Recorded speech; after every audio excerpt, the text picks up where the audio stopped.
Hey guys, Lee Taft here. Welcome to Speed Tips from my garage in the classroom. Today is episode number 120. I want to talk about getting the hips kind of loosened up because a lot of the stuff that we do as athletes can really create some tightness and just stiffness throughout the hip joint. Certainly the ankles, pretty much any joint that's involved can, certainly get stiff if it's having to manage so much jarring. So being an athlete that plants a lot and cuts and jumps and lands, those hips get tight. So I just want to show you some basic mobility stuff. Nothing magical here, but I think it's really, really good and really effective and it's easy to do. So one of the things I like to do is have the athlete, if we take joints away, sometimes then you can localize it a little bit more in areas that you want to get. I think you have to integrate always.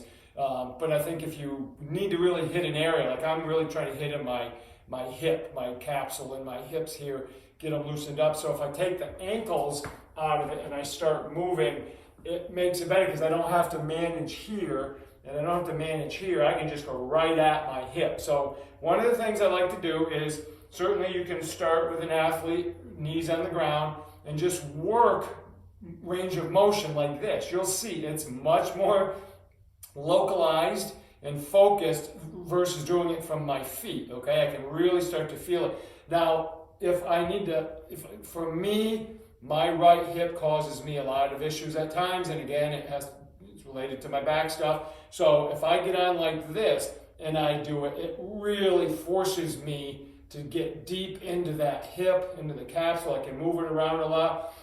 And then I step back with the knee, do the same thing. So I'm actually in a little bit of flexion and I'm driving right through here.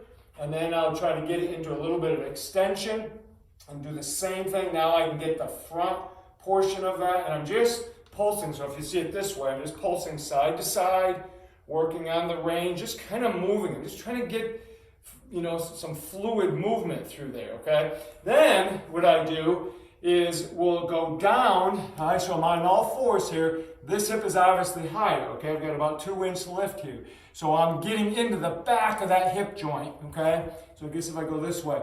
And then what I do is I just go side to side. So I'm going straight out to the side. And then I start to squat it down and then to the side, okay? So squat and then to the side and start to just move that around, trying to get into that joint. And that gets me good. And this actually helps me a lot. These are one of the things I do a lot in the morning, especially if I'm catching up on my scores, watching ESPN. And then I'll take my other leg and cross it, okay? So if you see me now, I just cross it in the back, and I'll start doing the same thing, and that's deep now. Now I'm getting right into that capsule, and you gotta be careful, don't go too hard. I can feel it, but I'm not hurting myself.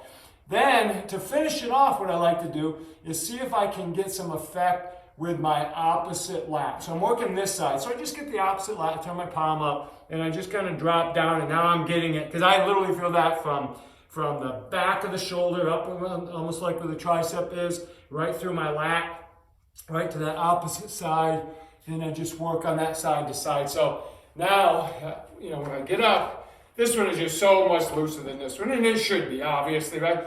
But that's an easy way to do it. Sometimes when you do things from your feet, what happens is I'm getting range of motion through my feet. I mean, look at the difference on how far I can go. Well, it's because I'm tilting and my feet are working and everything.